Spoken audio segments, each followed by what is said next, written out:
সামনেই আসছে মাঘী পূর্ণিমা।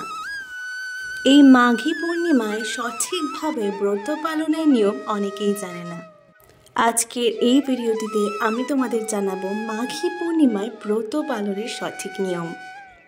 বন্ধুরা, তোমাদেরকে পুরাণ গল্প কথা চ্যানেলের আরও একটি নতুন ভিডিওতে অনেক অনেক স্বাগত জানাই। প্রতি মাসে একটি পূর্ণিমা তিথি থাকে। প্রতি মাসের পূর্ণিমার নিজস্ব বিশেষ তাৎপর্যও রয়েছে। পূর্ণিমার দিনে কিছু ব্যবস্থা গ্রহণ করা খুবই শুভ বলে মনে করা হয়। এমন পরিস্থিতিতে আসুন জেনে নেওয়া যাক মাঘ মাসের পূর্ণিমার দিনে কি কি ব্যবস্থা নেওয়া উচিত। সনাতন ধর্মে মাঘ পূর্ণিমার অত্যন্ত গুরুত্ব রয়েছে। এই দিনে গঙ্গা নদীতে স্নান করা এবং দান করা শুভ এবং ফলপ্রসূ বলে বিবেচিত হয়। পঞ্জিকা অনুসারে প্রতি বছর মাঘ মাসের শুক্লপক্ষের পূর্ণিমা তিথিতে মাঘী পূর্ণিমা পালিত হয়। পূর্ণিমার দিনে দেবী লক্ষ্মী এবং চন্দ্র দেবতার পূজা করা হয়। বিশ্বাস করা হয় যে পূর্ণিমার দিনে দেবী লক্ষ্মী পৃথিবীতে বিচরণ করেন এবং তার ভক্তদের আশীর্বাদ করেন। মাঘ পূর্ণিমার দিনে কিছু ব্যবস্থা গ্রহণ করলে ভক্তের জীবনে লক্ষ্মীর আগমন হতে পারে। মাঘ পূর্ণিমার দিনে কি কি ব্যবস্থা নেওয়া উচিত? অশ্বত্থ গাছের পূজা।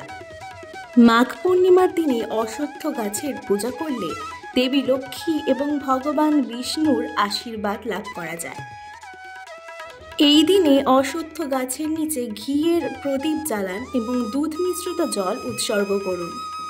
সাদা পণ্যদান। মাঘ পূর্ণিমার দিনে আপনি চাল, দুধ, সাদা পোশাকের মতো সাদা জিনিস দান করতে পারেন। এই দিনে এই জিনিসগুলি দান করলে ধন সম্পদ লাভ হয়। এর সঙ্গে জীবনে সুখ ও সমৃদ্ধি বজায় থাকে। বিবাহিত জীবনের জন্য। বিবাহিত জীবনে সুখ ও শান্তি বজায় রাখার জন্য মাঘ পূর্ণিমার দিনে কিছু বিশেষ ব্যবস্থা গ্রহণ করা উচিত।